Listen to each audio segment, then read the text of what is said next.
Moi, j'ai toujours fait de la bande dessinée. En fait, j'ai dessiné jusqu'à l'âge de 7 ans. Et à ce moment-là, j'ai continué. Tous les enfants dessinent jusqu'à l'âge de 7 ans. Moi, j'ai continué. J'ai fait un truc qui s'appelait Terreur bleue, je crois. J'ai toujours aimé faire des journaux et je crois que j'aimerais toute ma vie faire des journaux, raconter. Dans les journaux, il y a ce côté multimédia. Voilà, dès le départ, c'est... Je ne sais pas si je suis dessinateur de bande dessinée ou autre chose. J'ai envie de raconter des histoires, et des histoires avec des images. Et ça m'a toujours paru fondamental, quoi. Et tous les moyens sont bons pour arriver à ça, quoi. Après ça, j'ai rencontré Jean-Marie Bruyère.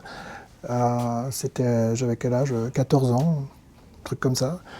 Et Jean-Marie Bruyère était scénariste et dessinateur au journal Tintin et au journal Spirou. Pour moi, oui, la bande dessinée, oui, pourquoi pas. Je veux dire, c'était excitant. Et puis j'ai rencontré Jean-Marie et c'est vrai que ça a été un choc, quoi, parce que j'étais dans un milieu quand même assez bourgeois, on va dire. Et puis je tombe sur Jean-Marie Bruyère, qui est une forme de hippie, qui m'entraîne dans les bistrots, qui la culture rock et tout. Et là, il y a une vraie fracture, quoi. Et à partir de l'âge de 14 ans, je vis une jeunesse assez mouvementée, j'ai envie de dire, et où je rencontre le rédacteur en chef de Spirou, Thierry Martens, et Marc Vasterlin, et d'autres, et puis un peu plus tard Raoul Cauvin, bien sûr, jusqu'au moment où j'ai fait Bidouille et Violette, quoi. Et là, ça a été le vrai début, quoi.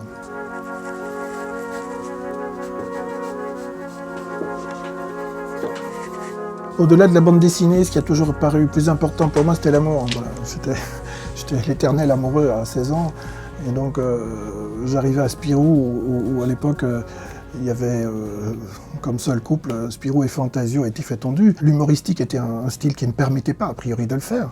Mais j'ai proposé de faire Bidouille et Violette. C'était une forme de... Voilà, à Spirou, c'était possible de le faire. Après ça, eh ben, j'ai voulu faire Sambre. Et je pense qu'une des raisons qui m'y a poussé était que c'était une grande époque de la science-fiction et que ça me paraissait intéressant de plonger dans le passé, quoi. Ce que je racontais dans Sambre était une tragédie, bien sûr, mais qui avait de fortes ressemblances avec quelque chose qui s'est passé dans ma famille et que j'ai découvert 20 ans après. Et qu'en fait, qui a toujours été là, mais je ne le savais pas. Et c'est là qu'on comprend qu'il y a un sens aux choses et pourquoi on fait les choses. Voilà. La bande dessinée, pour moi, a toujours été une nécessité. La création artistique est une nécessité parce que peut-être que je ne sais pas si j'arriverai à vivre sans faire ça. Ça ne m'a jamais paru un choix. Cette question que le dessin pose sur papier, c'est-à-dire qu'on pose un trait, on a peur de faire une tache quand on met à l'encre, il y a ce moment où voilà, j'ai peur de finir parce que c'est toujours moins bien qu'un crayonné, c'est moins bien que toutes les intentions. L'ordinateur répond à tout ça parce qu'il offre la possibilité de revenir en arrière et de toujours recommencer et que rien n'est jamais fini.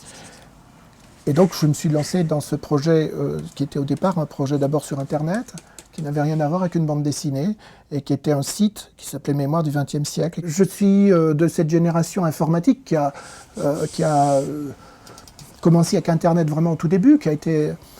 et j'ai pas arrêté, en fait, avec l'iPad qui arrive, de faire une application numérique et de lancer à fond là-dedans, quoi.